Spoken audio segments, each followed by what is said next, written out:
Hello, Taurus. Welcome to your July 2020 reading. This will be a general reading for the Sun, Moon, and Ascendant sign of Taurus for the month of July 2021. If this is your first time here, welcome. It's always great to see you. Everybody is always welcome. If this is not your first time here, welcome back. We're going to do a Celtic cross with my mini deck, my little pocket deck, and then we'll get a few clarifiers out of one of the other decks. I think probably the Muka Tarot. So let's see what we see. Let's move these.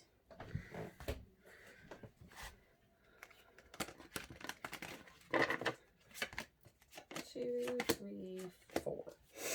Okay. Center of the reading, center of the spread. This is the here and the now. We have the, pardon me, Six of Pentacles crossed by the Ace of Pentacles. So your energy, Taurus. This is Earth energy. Do you have your money on your mind? So far, you know, we have. I love the fact that in this deck, it's actually a loaf of bread. It's your apprenticeship. This is making money. This is learning a trade, which will become very lucrative to you. But yeah, maybe July will be less about anything else, but more about your job and then your finances, education, work in general. Something solid, building something solid. Base of, oh, more pentacles. And you saw me shuffle the deck. The base of the spread is more hard work. It is the Seven of Pentacles. I love the fact that the face of the hammer is a little pentacle there. It almost looks like a little pig snout. So yeah, there's you have your money on your mind, and it's a focus for the month of July. Immediate past. Wheel of Fortune. The wheel spins within your favor, and they don't have all four characters on this one. Usually you'll see a man, an eagle, and then a phoenix and a lion. I think we do have the winged lion, but we've had a rabbit and a monkey on this one. So it is spinning round. So this is an end of a cycle.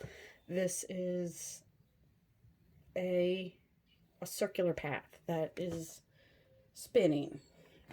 So a lot of things in motion, a lot of moving parts. More cycles. The moon, hidden opportunities. Things may or may not be as clear as you would like them. This is the card of Pisces.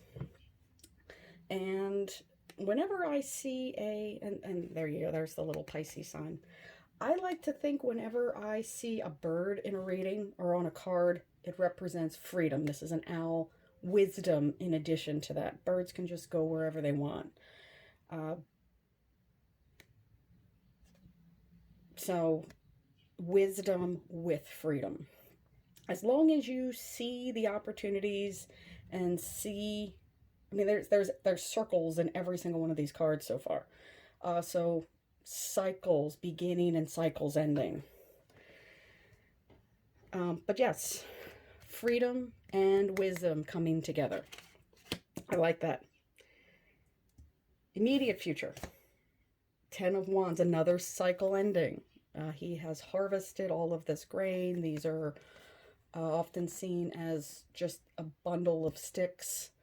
And this one, it tends to represent a harvest of grain. It kind of looks like wheat, but he's picking up that. He's taking it to market. But his head is up. He is at the end. He's barefoot, so he's moving forward. And he's about to put down. He's about to take all that grain to market. He's about to put down that burden. The journey is at the end. He's done all the hard work. He's grown the grain. He has harvested it. He's tended it all summer. He has reaped it. and now he's about to bring it to market or putting it up into a barn to dry. So he's done all the hard work already. This is time for the next phase, which would be the ace. Tens are completion. So you've done all the hard work. Maybe you have been really, really busy with an educational system, since I see a lot of coins here, and coins can represent, because education's, at least here in the United States, can be very pricey. He's done all the hard work. He's done all the reaping. He's done all the sowing. He's done all the tending of the fields. Now it's time to put that burden down and enjoy it. Let's see what your environment shows. The Tower, sudden change. Not necessarily bad change either. It's one of those things where you can look and go, oh, that was unexpected. It's surprise. It's, you do need to realize that not all change is bad, and not all surprises are bad. I know a lot of people feel one way or another about surprises. You know, but you have to remember that this tower was built on not solid ground. This is a tower that was built on shifting sand. So is not surprised, although that tower was hit by lightning. Again, a bolt out of the blue.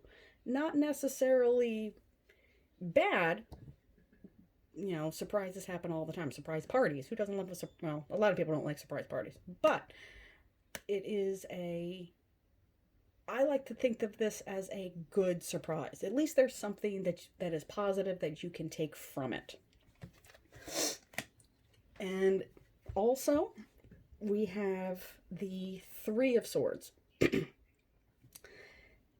And it kind of looks like a heart, but I think it's supposed to be a radish or an onion of some kind. It's cutting away the old and damaged to make room for the new shoots.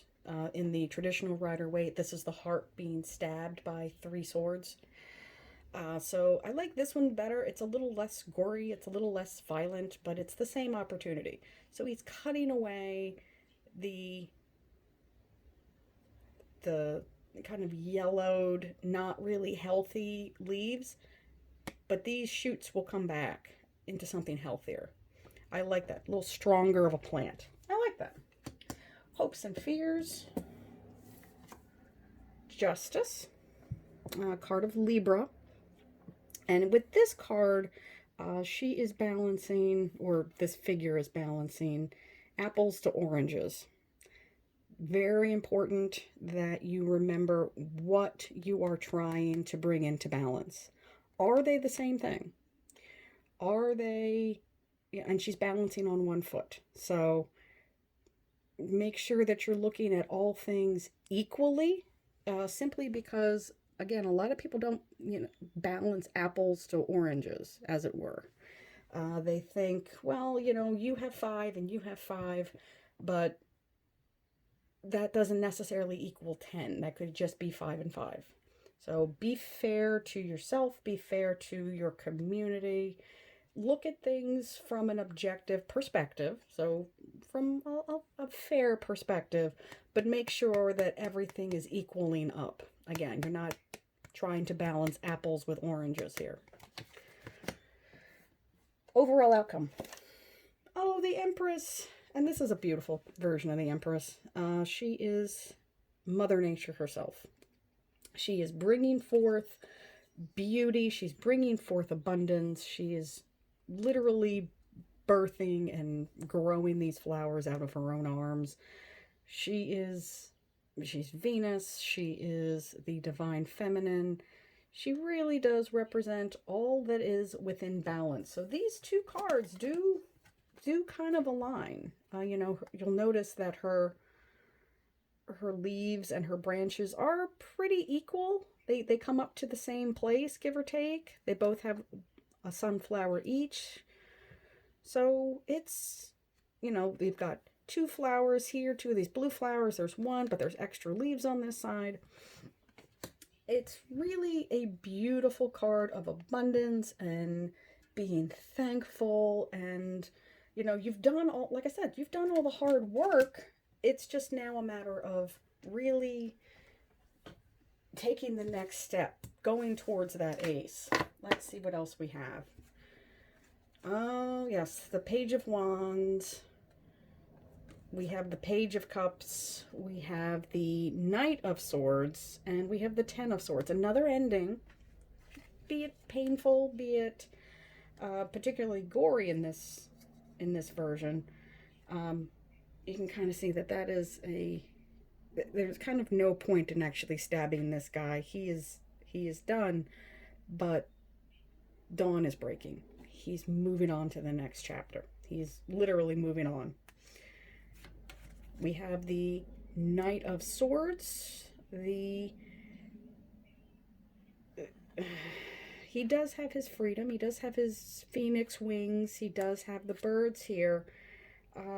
Not necessarily the most stable energy. He comes and he goes.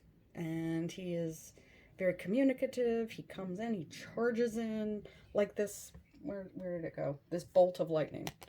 He bolts in, tends to bolt out. So maybe avoid that kind of energy. If you are trying to build something stable and you're trying to build something solid, while this energy can be very attractive and it can be very aggressive and I want to get it done and I want to achieve, it's not the most stable energy. It is very towery energy. You're building, his energy is not something to build upon. He's not the king. He has his very sharp sword. It's, you know, you can plow down the field, but he's not replanting. He's not letting it, you know, the earth really remineralize. He's just kind of a scythe and burn kind of guy. It's down. Yes, the field is empty, but he burned everything. That's this guy. It's the most fastest, most efficient, most quick way to get it done. He doesn't really have a ton of forethought. He doesn't really look ahead and say, well, yes, I've plowed the field, but there's nothing left. The field is empty. The field is empty. And you said to take it out all the wheat, and I did that, and I left it there, and it's getting trampled on, and it's getting eaten by the birds, and I burned what I couldn't cut down because my sword went dull. So there you go. But you said to empty that field. That's this energy. It's not something you want to build upon.